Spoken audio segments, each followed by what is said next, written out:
Hello students, जैसा कि हम पिछले लेक्चर के अंदर हमने टाइप्स ऑफ ऑपरेटिंग सिस्टम का टॉपिक स्टार्ट किया और उसमें हमने बात की सिंपल बैच सिस्टम्स क्या होते हैं। आज हम पढ़ेंगे कि मल्टी प्रोग्राम सिस्टम्स क्या हैं और टाइम शेयरिंग सिस्टम क्या हैं। सबसे पहले बात कर लेते हैं मल्टी प्रोग्राम सिस्टम्स के बारे में।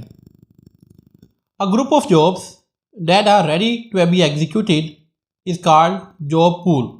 यानी कि जॉब्स का ऐसा ग्रुप जो हम एग्जीक्यूट करने जा रहे हैं उसको हम जॉब पोल कहते हैं। मिसाल के तौर पर ये आपके पास मेन मेमोरी है जिसके अंदर आपके पास ऑपरेटिंग सिस्टम मौजूद है और आपके पास ये 4 जॉब्स मौजूद हैं।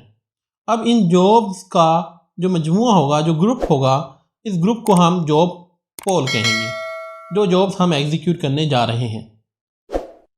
Since there is more than one job that can be executed, क्योंकि हमारे पास यहाँ पर एक से ज़्यादा जॉब्स हैं जो हमने एग्जीक्यूट करनी हैं, it is possible for the operating system to make a decision about which job to execute next. अब ऑपरेटिंग सिस्टम ने डिसाइड करना होता है कि कौन सी जॉब को एग्जीक्यूट करना है। यहाँ पर मेरे पास 4 जॉब्स हैं, लेकिन चारों में से पहले कौन सी करनी है, उसके बाद कौन सी करनी है, फिर थर्ड नंबर पे कौन सी करनी है, ये ऑपरेटिंग सिस्टम डिसाइड करता है। ऑपरेटिंग सिस्टम ये डिसाइड करता है कि जॉब 2 सबसे पहले एग्जीक्यूट करनी है सीपीयू ने, तो हम वो जॉब 2 सीपीयू को प्रोवाइड कर देंगे ताकि सीपीयू उस जॉब को कंप्लीट कर दे। That decision keep CPU utilization as high as possible. ये जो डिसीजन है कि कौन सी जॉब को पहले करना है, कौन सी जॉब को बाद में करना है, ये चीज़ सीपीयू को बिजी रखती है, कंटिन्यूसली बिजी रखती है ताकि सीपीयू का जो टाइम है वो वेस्ट ना हो। In general, it is not possible for a single user to keep CPU or input-output devices busy at all times. Normally जो एक सिंपल कंप्यूटर के अंदर हमारे पास ये पॉसिबल नहीं होता कि हम हर वक्त CPU को यूटिलाइज़ करते रहें, CPU को बिजी रखें। बाद दफ़ा ऐसा होता है कि CPU फ्री होता है, अगर हमारे पास कोई भी जॉब यहाँ पर मौजूद नहीं है तो CPU हमारे पास फ्री होगा, या CPU ने कोई इनपुट आउटपुट ऑपरेशन परफॉर्म करना है, देन CPU हमारे पास उस वक्त फ्री होगा।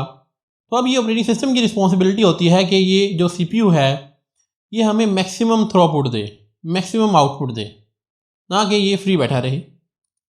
Multi programming allow the system to increase CPU utilisation by ensuring that the CPU always has a job to execute. ये हमारे पास मल्टी प्रोग्राम ऑपरेटिंग सिस्टम्स हैं, ये ऑपरेटिंग सिस्टम कुछ इस तरह के मैकेनिज्म का इस्तेमाल करते हैं, ये कोशिश यही करते हैं कि मैक्सिमम CPU का जो टाइम है वो काम करते वक्त गुजरे, ना कि CPU फ्री बैठा रहे, ताकि हमारे जो काम है वो बड़ी तेज़ी के साथ हों। अब वो मैकेनिज़्म क्या है? वो मैकेनिज़्म यही है कि हम CPU को फ्री नहीं बैठने देंगे। जैसे ही CPU फ्री होगा तो ऑपरेटिंग सिस्टम इसको कोई नई जॉब असाइन कर देगा। अगर जॉब 2 कंप्लीट हो गई है या जॉब 2 कोई इनपुट आउटपुट ऑपरेशन फॉर्म कर रही है तो हम क्या करेंगे, हम CPU को जॉब 3 असाइन कर देंगे। अगर जॉब 3 ख़त्म हो गई है या ये कोई इनपुट आउटपुट ऑपरेशन फॉर्म कर रही है तो हम उतनी देर में CPU को जॉब 4 दे देंगे। The CPU has a pool of jobs when the currently executing job has to wait for input output operation it is removed from the CPU। CPU के पास बहुत सारी जॉब्स का पोल होता है। जब जो हम जॉब रन कर रहे हैं उसने कोई इनपुट आउटपुट ऑपरेशन फॉर्म करना है, इस जॉब 2 ने इनपुट आउटपुट ऑपरेशन को परफॉर्म करना है, हम इस जॉब 2 से इस CPU को ले लेंगे यहाँ से और CPU को कोई नई जॉब असाइन कर देंगे। इस तरह से मल्टी प्रोग्राम सिस्टम जो है वो वर्क करते हैं। नेक्स्ट चलते हैं अपनी सेकंड टाइप की तरफ, जो कि है time sharing systems. Time sharing was introduced to make computer systems more interactive. Time sharing system को बनाया गया ताकि CPU को मज़ीद हम बिजी रख सकें, हमारा टाइम ना वेस्ट हो। टाइम शेयरिंग सिस्टम्स को जानने से पहले हमें पता होना चाहिए कि टाइम शेयरिंग क्या होता है। CPU is the most important resource that is shared.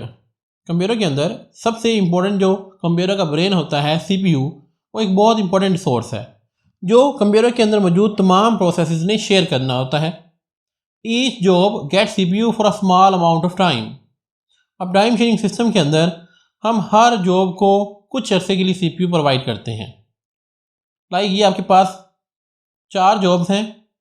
अब हम क्या करेंगे, हर जॉब को कोई टाइम लिमिट सेट कर देंगे। जॉब 1 का है 1 मिनट, जॉब 2 का है 2 मिनट, जॉब 3 का है 1 मिनट और जॉब 4 का है 1 मिनट। अब CPU इन जॉब्स को जो टाइम दिया गया है इनके मुताबिक एग्जीक्यूट करेगा। यानी जॉब 1 को 1 मिनट एग्जीक्यूट करेगा, फिर जॉब 2 को एग्जीक्यूट करेगा, फिर जॉब 3 को और फिर जॉब 4 को। जितना टाइम उसको असाइन किया गया है सिर्फ उतना ही टाइम CPU इनको देगा। CPU ने सबसे पहले जॉब 1 को एग्जीक्यूट करना स्टार्ट कर दिया। अब जब 1 मिनट इस जॉब का पूरा हो जाएगा, ख़त्म हो जाएगा, तो CPU नेक्स्ट जॉब के पास चला जाएगा। When the allocated time period for a job is used, जब जॉब का जो एलोकेट किया हुआ टाइम है वो इस्तेमाल कर लेगा CPU, the next job in the line is allocated CPU।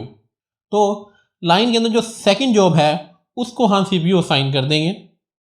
इस तरह से जब जॉब 2 का ये 2 मिनट ख़त्म हो जाएंगे, जॉब 3 को हम CPU असाइन कर देंगे। इस तरह से ये पूरा का पूरा साइकिल जो है वो कंप्लीट होगा। और जब ये साइकिल एक दफ़ा कंप्लीट हो जाएगा तो दोबारा CPU जॉब 1 के पास चला जाएगा। इस तरह से जितना जितना टाइम हर जॉब को प्रोवाइड किया गया होगा CPU उतने ही वक्त के लिए उस जॉब को एग्जीक्यूट करेगा। Time sharing system is a multi user, multi process and interactive systems. It allows multiple user to share computer simultaneously. Time sharing system के अंदर मल्टीपल यूज़र्स भी एक कंप्यूटर को इस्तेमाल कर सकते हैं। कंप्यूटर एक है लेकिन एक कंप्यूटर को बहुत सारे लोग इस्तेमाल कर रहे हैं। It is used when several users are linked through communication network to a single computer। ये तब इस्तेमाल होता है जब बहुत सारे जो यूज़र्स हैं वो एक ही कंप्यूटर को किसी कम्युनिकेशन नेटवर्क के थ्रू यूज़ कर रहे हों। The computer first work on one user task for a fraction of time, it then goes to the next user task. अब इसमें भी इसी तरह से होता है कि हर यूज़र के टास्क को एक स्पेसिफिक टाइम दिया जाता है, जिस तरह हमने यहाँ पर जॉब्स को टाइम दिया है। तो एक यूज़र को अगर 1 मिनट दिया गया है तो उसका टास्क 1 मिनट के अंदर होगा। अगर किसी यूज़र को 2 मिनट दिए गए हैं तो उस 2 मिनट के लिए CPU उसको असाइन होगा।